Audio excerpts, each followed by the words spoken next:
பூஜை குபேர பூஜைக்கு சமம். அதனால கோமாதாவ அப்படி ஒரு சிறப்பான முறையில நம்ம வழிபாடு செய்யணும். சங்கு, நெல்லிக்காய், பசுசாணம், கோஜலம், தாமரைப்பூ, சுத்தமான ஆடை இது எல்லாமே வீட்ல இருக்கிறது அப்படிங்கிறது சுபமான ஒரு விஷயம். இது எல்லாத்த விட ரொம்பவும் முக்கியமான விஷயம். ஒரு வீட்ல பெண்கள் எப்பவுமே மகாலட்சுமி கடாட்சமா முகத்துல ஒரு சிறு புன்னகையோட எந்நேரமும் சந்தோஷமான முகத்தோட காட்சி அளிக்கணும் அப்படிங்கிறது தான். எந்த பெண் முகத்தில் புன்னகை பூத்திருக்கிறதோ அந்த பெண்ணிடம் நிச்சயமாக மகாலட்சுமி நிரந்தரமாக வாசம் செய்வாங்க.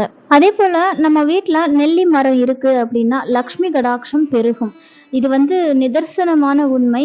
ஏன்னா விஷ்ணுவுடைய அம்சமாக நெல்லி மரம் இருக்கிறதால நெல்லி மரத்துல மகாலட்சுமி வாசம் செய்வாங்க. நெல்லிக்கனிக்கு ஹரிபலம் அப்படிங்கிற பெயரும் உண்டு. அதனால லக்ஷ்மி குபேரருக்கு உரிய மரமாகவும் திகழ்கிறது இந்த நெல்லி மரம். நெல்லி மரம் இருக்கிற வீட்டுல தெய்வீக அருள் நிறைஞ்சு இருக்கும். எந்தவித